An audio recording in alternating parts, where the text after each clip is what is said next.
നമസ്കാരം. കൈപ്പേശ്ശേരി ഗോവിന്ദംപുരി.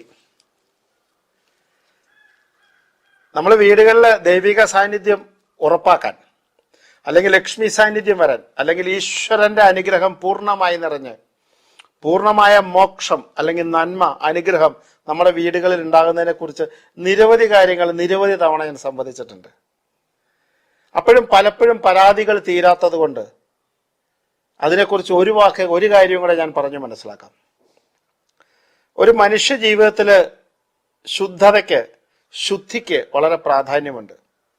ശുദ്ധി എന്ന് പറഞ്ഞാൽ നമുക്കറിയാം, ഇന്നത്തെ ഏറ്റവും നൂതനമായി നിൽക്കുന്ന ശാസ്ത്ര ശാഖകളിൽ പറയാറുണ്ട്, പോസിറ്റീവായി നിൽക്കുന്ന എനർജിയും നെഗറ്റീവായി നിൽക്കുന്ന എനർജിയും. അങ്ങനെ നമ്മൾ കണക്ക് കൂട്ടിയാൽ പോലും 5 ശുദ്ധികൾ നമുക്ക് നിർബന്ധമാണ് ഒരു കുടുംബത്തില് ദൈവിക ശുദ്ധി അല്ലെങ്കിൽ ദൈവിക അനുഗ്രഹം പൂർണ്ണമായി ലഭിക്കാനായിട്ട്. ശരീരശുദ്ധി എന്ന് പറയുന്നത് ഏറ്റവും അത്യാവശ്യമുള്ള കാര്യമാണ്. മനഃശുദ്ധി എന്നുള്ള രണ്ടാമത്തെ കാര്യമാണ്. ദ്രവ്യശുദ്ധി ഏറ്റവും വലിയ ശുദ്ധി. സ്ഥലശുദ്ധി, നമ്മൾ ഇരിക്കുന്ന സ്ഥലത്തെ ശുദ്ധി. ഭക്ഷണശുദ്ധി. അങ്ങനെയാണ് 5 കാര്യങ്ങൾ നമുക്ക് നിർബന്ധമാണ്. അതിൽ ഏറ്റവും ആദ്യം വേണ്ട മനഃശുദ്ധി എന്ന് പറഞ്ഞ കാര്യമാണ്. ഈ മനഃശുദ്ധി എന്ന് പറയുന്ന കാര്യം എന്താ പറയുക, നമ്മളിപ്പോൾ ഒരു നാമജപത്തിനാണെങ്കിലും നമ്മളൊരു വിളക്ക് കൊളുത്തുന്നതിനാണെങ്കിലും നമ്മൾ മറ്റു കാര്യങ്ങൾ ചെയ്യുന്ന ഈശ്വരീയമായി നിൽക്കുന്ന കാര്യങ്ങൾ ചെയ്യുമ്പോൾ നമ്മുടെ മനസ്സ് പൂർണ്ണമായി ഈശ്വരനിൽ മാത്രം ലയിച്ച് മറ്റ് ചിന്തകൾക്ക് വിടുതൽ കൊടുത്ത് ഈശ്വരനെ മാത്രം മനസ്സിലോർത്തുകൊണ്ട് ചെയ്യുന്ന പ്രവൃത്തിയാണ് മനഃശുദ്ധി. മറ്റൊരു സ്ഥലത്ത് ശ്രദ്ധ നേടിക്കൊണ്ട് ടി വിയിലും നൂതന മാധ്യമങ്ങൾ നോക്കി, വാട്സപ്പൊക്കെ ഇടത് കൈകൊണ്ട് നോക്കി വലത് കൈകൊണ്ട് ലാമ്പ് തെളിച്ച് വിളക്ക് കത്തിക്കുന്ന ഇടപാട്, അല്ലെങ്കിൽ ടി വിയിലെ സീരിയൽ കണ്ട് ഇങ്ങനെ തീപ്പെട്ടി ഒരിച്ച് കത്തിക്കുന്ന സംഭവം, അല്ലെങ്കിൽ കുട്ടികൾ എന്താ ചെയ്യണേന്ന് നോക്കി അങ്ങോട്ട്, അങ്ങനെയൊന്നുമല്ല. നമ്മൾ വളരെ ആ വിളക്ക് കൊളുത്താൻ നിന്ന് കഴിയുമ്പോൾ ആ വിളക്ക് കൊളുത്തുന്ന സമയത്ത് പൂർണ്ണമായി നിൽക്കുന്ന ഈശ്വര സങ്കല്പത്തിലുള്ള ഈശ്വരന്റെ ആ സൂക്ഷ്മമല്ലേലും ഒരു ചൈതന്യം നിറഞ്ഞു നിൽക്കുന്ന ആ ഒരു സങ്കല്പത്തിലുള്ള പൂജ പോലെ സങ്കല്പിച്ച് ദീപം ജ്വലിക്കുന്നതാണ്. അല്ലെങ്കിൽ ദീപം ജ്വലിച്ചതിന് ശേഷം നാമം ജപിക്കുക. നാമം ജപിച്ചെണീക്കുന്നിടം വരെയുള്ള സമയം നമ്മുടെ മനസ്സും നമ്മുടെ ശരീരവും മുമ്പിലുള്ള ഈശ്വരനും മാത്രമേ നമ്മുടെ സറൗണ്ടിൽ ഉണ്ടാകുള്ളൂ. ഈശ്വരന്റെ കാന്തിക വലയത്തിനുള്ളിൽ നമ്മുടെ മനസ്സും നമ്മുടെ ശരീരവും പൂർണ്ണമായി ലയിപ്പിച്ച് ചെയ്യുന്ന നാമജപത്തിന് മാത്രമേ ശക്തി ഉണ്ടാവുള്ളൂ. അതുകൊണ്ടാണ് ഒന്നാമത്തെ മനഃശുദ്ധി. 2 ശരീരശുദ്ധി എന്ന് പറഞ്ഞാൽ എന്താ?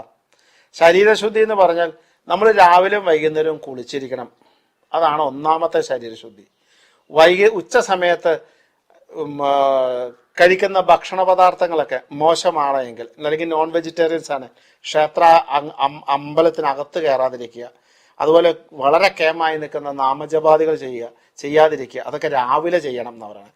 വളരെ ശക്തമായി നിൽക്കുന്ന നാമജപമൊക്കെ ഈ ഭക്ഷണശുദ്ധിയുടെ ഉപദ്രവം വരാതിരിക്കാൻ രാവിലെ ചെയ്തിട്ടും വൈകുന്നേരം സാധാരണ നാമം ജപിച്ചാൽ എന്നാലും കുളിച്ചിരിക്കണം. കാരണം ശരീരശുദ്ധിക്ക് വളരെ പ്രത്യേകതയാണ്. ഈ കുളിച്ചു കഴിഞ്ഞ് നമ്മൾ കിടക്കണ കട്ടിൽ തൊടാതിരിക്കുക, അടുക്കളയിൽ പോയി ഭക്ഷണ പദാർത്ഥങ്ങൾ തുടക്കാതിരിക്കുക, നമ്മൾ അടിച്ചു വാരുന്ന ചൂലുകൾ തൊടാതിരിക്കുക, അടിച്ചു വാരിക്കുന്ന അങ്ങനെയുള്ള വിസർജ്യ വസ്തുക്കൾ, ടോയ്ലറ്റിൽ പോയി ക്ലോസറ്റുകൾ തൊടാതിരിക്കുക. അങ്ങനെയുള്ള സാധനങ്ങളൊന്നും തൊട്ടിട്ട് വന്നിട്ട് പൂജാദ്രവ്യങ്ങൾ തൊടുക, പൂജാ സാധനങ്ങൾ എടുക്കുക, വിളക്ക് കൊളുത്തുക, നാമജപം ഇതൊന്നും പാടില്ല. അപ്പം ശരീരശുദ്ധി ഒരു കാരണം മാത്രമല്ല, കുളിച്ചാൽ മാത്രം ഞാൻ ശുദ്ധിയായി, എന്നിട്ട് കുളിച്ചിട്ട് ഓടി വന്നിട്ട് അപ്പുറം ഇരിക്കണ ചൂലെടുത്ത് ഇപ്പുറം കൊണ്ട് വെച്ചിട്ട് നേരെ കൈ കഴുകാതെ വിളക്ക് കൊളുത്തിയ പിന്നെ ഒരു കാര്യമില്ല. ഇതൊന്നും അതായത് ഇതൊക്കെ മ്ലേച്ഛമായ വസ്തുക്കളായി വേണം, അതൊന്നും തുടങ്ങുമല്ല. അപ്പം ശരീരശുദ്ധി കിട്ടി, മനഃശുദ്ധി കിട്ടി. ഈ ദ്രവ്യശുദ്ധി എന്ന് പറയും.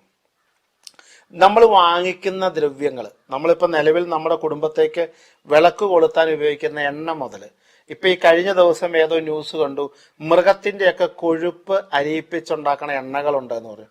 അങ്ങനെയുള്ള എണ്ണകളൊന്നും, കുറച്ച് ലൂസായ വിളക്കെണ്ണ, അങ്ങനെ പറഞ്ഞ കുറെ കരി പിടിക്കുന്ന എണ്ണകളുണ്ട്, അതൊന്നും വിളക്ക് കത്തിക്കാൻ പറ്റിയ സാധനങ്ങളല്ല. നമുക്ക് ഉറപ്പുള്ള നല്ല എണ്ണകൾ, അല്ലെങ്കിൽ വെളിച്ചെണ്ണ, അല്ലെങ്കിൽ നെയ്യ്, അങ്ങനെയുള്ള സാധനങ്ങൾ. ദ്രവ്യത്തിന് ഒരു പരിശുദ്ധി വേണം. കൃത്യമായ ശുദ്ധിയുള്ള ദ്രവ്യങ്ങൾ ഉപയോഗിക്കണം. മനസ്സിലാവുന്നുണ്ടോ? അടുപ്പം പാചകത്തിൽ ഉപയോഗിക്കുന്ന തേപ്പെട്ടി എടുത്തൊരു പൂജാമുറി ഒന്ന് വിളക്ക് കൊളുത്തേണ്ട കാര്യമില്ല. പൂജാമുറിക്ക് ഒരു തീപ്പെട്ടി കത്തിച്ചു വയ്ക്കുക. അതുപോലെ തിരി നമ്മൾ തിരി നല്ലത് വാങ്ങിച്ചു വെക്കാം. ആ തിരി ഇരിക്കുന്നിടത്ത് തന്നെ ഇരിക്കുക. അതെടുത്തോണ്ട് നമ്മൾ പുറത്താവുമ്പോഴുള്ള അശുദ്ധാദികളൊപ്പം തൊടാവുന്ന അവസ്ഥ വെക്കാതിരിക്കുക. ഉപയോഗിക്കുന്ന ദ്രവ്യങ്ങളുടെ ശുദ്ധി. അപ്പം മനഃശുദ്ധി വന്നു, ശരീരശുദ്ധി വന്നു, ദ്രവ്യശുദ്ധി വന്നു, 2 സ്ഥലശുദ്ധി. ഞാൻ നിരവധി തവണ പറഞ്ഞിട്ടുള്ള, നമ്മൾ ഇരിക്കുന്ന വൈകുന്നേരങ്ങളായ നമ്മുടെ വൈകുന്നേരത്തിന് മുമ്പ് തന്നെ വൃത്തിയാക്കി തളിക്കുന്ന സ്ഥലമാണ് സ്ഥലശുദ്ധി. ചാണകം മെഴുകിയത് തന്നെ തളിക്കണം, അതാണ് നിയമം. ചാണകം മെഴുകി തന്നെ തളിക്കണം, അങ്ങനെയാണ്. അപ്പൊ സ്ഥലശുദ്ധി എന്ന് പറയണത് അവിടെ എന്താ പറയുന്നത്, ആ സ്ഥലത്തെ എത്ര വൃത്തിയായിട്ട് നോക്കാൻ പറ്റുമോ അത്രയ്ക്ക് വൃത്തിയായി നോക്കുന്നതാണ് സ്ഥലശുദ്ധി എന്ന് പറയുന്നത്. അപ്പൊ ആ സ്ഥലശുദ്ധിക്ക് വളരെ നല്ല ഫലമുണ്ട്. കാരണം വിളക്ക് വെക്കുന്ന സ്ഥലത്തിനൊരു ശുദ്ധി, വിളക്ക് കത്തി നിൽക്കുന്ന സ്ഥലത്തിന് ശുദ്ധി, നമ്മൾ ഇരിക്കുന്ന സ്ഥലത്തിന് ശുദ്ധി, അതിനൊക്കെ നമുക്ക് വളരെ വളരെ വളരെ വളരെ വളരെ ശക്തിയുണ്ട്. അപ്പൊ അതുകൊണ്ട് അങ്ങനെയുള്ള കാര്യങ്ങൾക്കൊന്നും അതിന് ഒരു ദുരിതം വരുത്തരുത്. കാരണം ആ ശുദ്ധം കൃത്യമായി പാലിച്ചാലേ ഈശ്വര സാന്നിധ്യം ഉണ്ടാവുള്ളൂ. കാരണം നമ്മൾ ഇരിക്കുന്നതിന് തൊട്ടങ്ങാപ്പുറം ഭക്ഷണ പദാർത്ഥങ്ങൾ വെക്കുക, അല്ലെങ്കിൽ നോൺ വെജിറ്റേറിയൻസ് വെക്കുക, അല്ലെങ്കിൽ അങ്ങനെയുള്ള ഒന്നും ആകരുത്. അതൊരു ഒരു ഒരു പരിശുദ്ധി ഉള്ള സ്ഥലം ചെറുതാണെങ്കിലും, വളരെ ചെറുതാണല്ല, ചെറിയ സ്ഥലം ഒന്ന് പരിപാലിക്കുക. പിന്നെ ഇതൊക്കെ ചെയ്യണേ എന്തിനാ? നമ്മൾ നാമം ജപിക്കണം. നാമം ജപിക്കണ എന്തിനാ? മന്ത്രശുദ്ധി എന്ന് പറഞ്ഞൊരു സാധനം കൂടെ ഉണ്ട്. മന്ത്രശുദ്ധി എങ്ങനെയാ? ഇത് നാമജപാണോ? അല്ല. ഓരോ അക്ഷരങ്ങളും മനസ്സിലാകുന്ന രീതിയിൽ വളരെ സ്ഫുടമായിട്ട് വൃത്തിയായിട്ട് ജപിക്കുന്നതാണ് ജപം. എത്ര സ്ഫുടമായി ജപിക്കുകയോ അത്രയും സ്ഫുടതയോടുകൂടി ജപിക്കുക.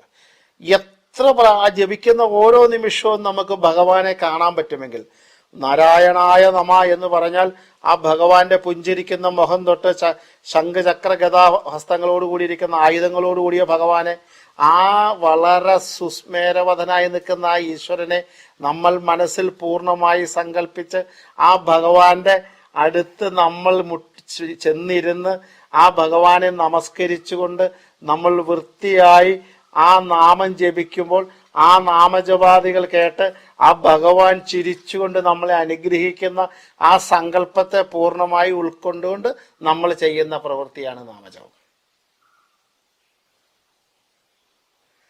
നമ്മൾ അവിടെ ഇവിടെ നോക്കി പാട്ട് പാടുന്ന പോലെ ആകരുത്. അപ്പൊ ഇത്രയ്ക്ക് 5 ശുദ്ധികളെ നമ്മൾ പരിപാലിക്കുമ്പോൾ അവിടെ അങ്ങനെയുള്ള കുടുംബത്തിൽ മാത്രമേ ദൈവിക സാന്നിധ്യം ഉണ്ടാകൂ.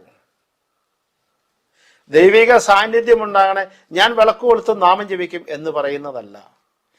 വിളക്ക് കൊളുത്തും നാമം ജപിക്കും, അതിനു വേണ്ട കൃത്യമായ ചിട്ടകളുടെ, ഈ ചിട്ട എന്ന് പറഞ്ഞൊക്കെ വളരെ വളരെ വളരെ സിമ്പിളാണ്. ഒരു 5 മിനിറ്റ് കൊണ്ട് നമുക്ക് ചെയ്തു തീർക്കാവുന്ന ചടങ്ങുകൾ മാത്രമേ പറയുന്നുള്ളൂ. നാമം ജപിക്കുമ്പോഴും ശുദ്ധമായി നിൽക്കുന്ന പലകയിൽ ഇരുന്ന് ജപിക്കാമെങ്കിൽ ഏറ്റവും നല്ല. ആവണപ്പലകയൊക്കെ പണ്ടുണ്ട്, ഇപ്പൊ അതൊന്നും കിട്ടാനില്ലെങ്കിൽ ഈ ജപിക്കാൻ വേണ്ടിയുള്ള പുൽപ്പാകൾ മേടിക്കാൻ പറ്റും. അത് ജപം കഴിഞ്ഞ പൂജാദ്രവ്യം സൂക്ഷിക്കുന്ന അതേ ശുദ്ധത്തിന് കൂടി മാറ്റി വെക്കണം. അത് ജപത്തിന് മാത്രമേ എടുക്കാവുള്ളൂ. അതിരുന്ന് ഉച്ചയ്ക്ക് ചോറുണ്ണാനും അതിരുന്ന് കഴിക്കുക, അല്ലെങ്കിൽ കുട്ടികൾക്ക് കളിക്കാനും ഇട്ട് കൊടുക്കുക, വൈകുന്നേരം ജപിക്കാനും എടുക്കുക, അങ്ങനെ ആവരുത്. അപ്പൊ ഒരു പ്രതലത്തിൽ എവിടെയെങ്കിലും ഇരുന്നു കൊണ്ട് വേണം നമ്മളത്, വെറും ഭൂമിയിൽ നമ്മൾ നേരിട്ടിരുന്ന് ജപിക്കുന്നത്. അപ്പൊ അങ്ങനെ 5 ശുദ്ധികൾ പാലിക്കുന്ന സ്ഥലത്താണ് പൂർണ്ണ ദൈവീക ചൈതന്യം വരുന്നത്. വളരെ ചെറിയ കാര്യമാണ്, അത് നിങ്ങൾക്ക് നോക്കാവുന്ന കാര്യങ്ങളാണ്. അതിൻ്റെ പരിരക്ഷ നിങ്ങൾ ജപിക്കുന്നു. ഇത് ചെയ്യുന്നവർ ഇങ്ങനെ തന്നെ പോകണം. ചെയ്യാത്തവർക്ക് വീണ്ടും വീണ്ടും ദുരിതത്തിൽ നിന്ന് മോചനം കിട്ടി സന്തോഷത്തിന്റെ കണങ്ങൾ അവരുടെ ജീവിതത്തിൽ നിറഞ്ഞ് ജപിക്കുന്ന ഗുണങ്ങൾ അവരിൽ നിറഞ്ഞ് അവരെ നന്മയിലേക്ക് കൊണ്ടുവരിക. അത് തന്നെയാണ് എൻ്റെയും ലക്ഷ്യം. അങ്ങനെ ആവട്ടെ. നമസ്കാരം.